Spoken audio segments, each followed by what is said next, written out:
States of America.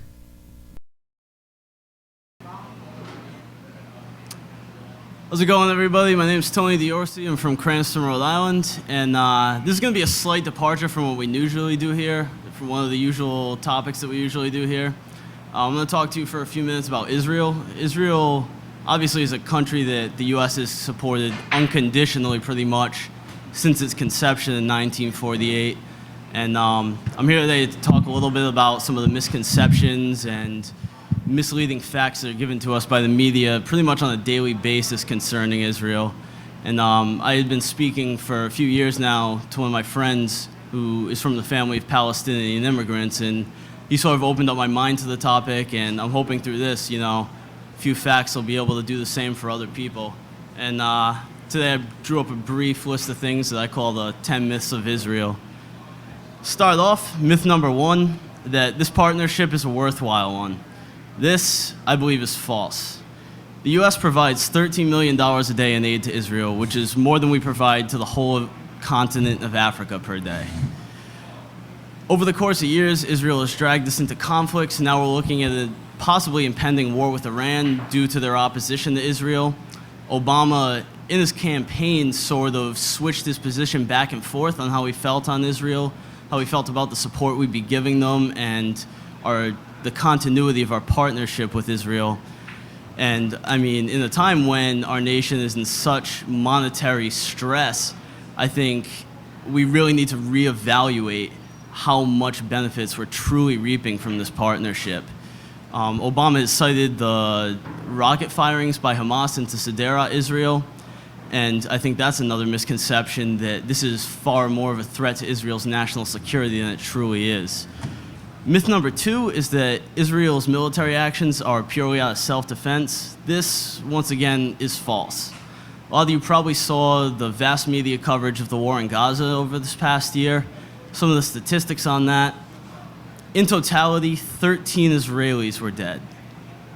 1,200 Palestinians perished in that conflict.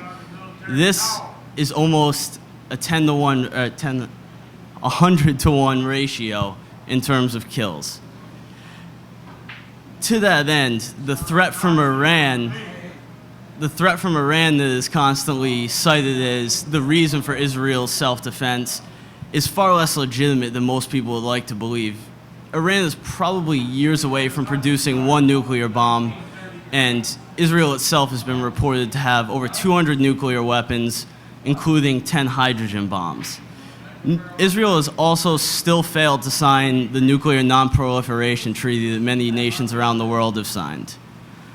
Myth number three is that Israel is fighting terrorists in Palestine. In the Gaza war this past year, 57% of Palestinian casualties were children. It is also a misconception that Israel was bombing strictly military and Hamas institutions. Schools, hospitals, and refugee camps were continually bombed throughout this conflict. Including this was a UN school, which clearly is not an imposing force on Israel. Myth number four is that Israel is strictly striving for peace in Gaza. For many years, Israel refused talks with the PLO, the Palestinian Liberation Organization, and for years refused to have any type of relationship with Hamas. Regardless of the nature of Hamas, there still is a need for Israel to hear their side of the story and hear some demands rather than just solely citing their own demands in this conflict. I'm not supporting Hamas volatility or violence. I'm not supporting rocket firings, but at the same time, we saw Israel essentially level Gaza, and Hamas was responsible for a few homemade rockets being fired into residential neighborhoods in Israel. Myth number five is that Israel is purely fighting a just war. This, once again, is false. In Gaza, it was reported that 12 ambulance drivers in clearly marked vehicles were killed. Palestinian families were used as human shields during this conflict. White phosphorus bombs were dropped on Gaza. White phosphorus internationally is recognized as a war crime, is banned by the Geneva Convention, and this was continually used by Israel in this conflict. Food, electricity, and supplies were completely cut off from Gaza, leaving over 400,000 families completely electricity-free and without running water. Myth number 6 is that the West Bank separation wall is purely a security measure alone.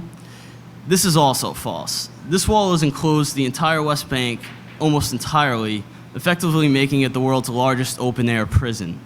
Our former president, Jimmy Carter, has done countless amounts of activist work trying to end the construction of this wall, citing its clear violation of Palestinian sovereignty or the future of Palestinian sovereignty if we'll ever see it.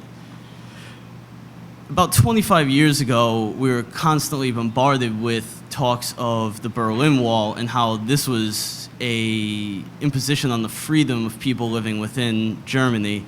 This is a wall that's 6 times the size of the Berlin Wall, yet we're supporting it as well as paying for it. Noam Chomsky was once quoted as saying that this is not a security measure, but, quote, a bid to drive Palestinians out of the West Bank. Myth number 7 is that Israel's occupation of the West Bank is necessary for security. Between 2000 and 2009, 584 Israeli soldiers have been killed in total. 6,217 Palestinians, including civilians, have been killed in their own land, in the West Bank. Myth number 8 is that Palestinian terrorism is the greatest threat to Israeli security and their defense force. In 2005 alone, 76 members of the IDF, the Israeli Defense Force, were killed.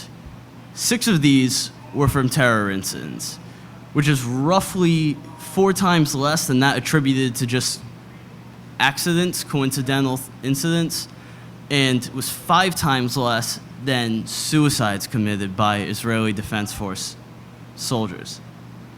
Myth number 9 is that U.S. media portrayal of conflicts in Israel and their various endeavors around the Middle East are entirely accurate. The New York Times in 2004 reported on 159 Israeli deaths. Only 104 deaths took place in Israel. Only 104 Israelis were killed in 2004, meaning that the New York Times devoted 150% coverage of Israeli deaths, covering many deaths multiple times.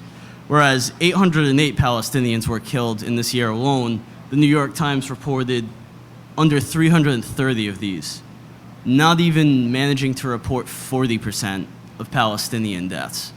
This is a clear undersight in acknowledging the other side of the conflict going on. The last myth is that Jews around the world support the existence and operation of Israel. This is vastly untrue. Many Jews around the world, chiefly Europe, do in fact disagree with Zionist policies and do also disagree with the existence of Israel and its practices. A British coalition for anti-Zionist Jews was quoted in 2008 as saying, "We cannot support the birthday of a nation founded on terrorism, massacres, and the dispossession of another people from their land. We cannot celebrate the birthday of a state that practices ethnic cleansing, that violates international law, that is inflicting monstrous collective punishment on the civilian population of Gaza, and that continues to deny Palestinians their human rights and national aspirations." As far as these conflicts go, we're just inundated with the same thing that I've reiterated here, that Israel is a child quivering in the corner, constantly threatened by their neighbors. I hope these facts have gone to show that this is largely untrue, and Israel is most often acting out of malice rather than self-interest and protection. If you have further interest on the topic, I recommend the book Palestine, Peace Not Apartheid by Jimmy Carter. Also the works of George Galloway, who's a British journalist, and YouTube, Google, any of these sources will give you thousands upon thousands of references, just constantly reiterating the things that I've said in this list. And in essence, I've really only scratched the surface of the topic. I encourage everybody to do further research to see the atrocities that are going on, not only within Israel, but around the nation, and their further aspirations that quite frankly scare me, and scare me in the sense that we as Americans are paying for them.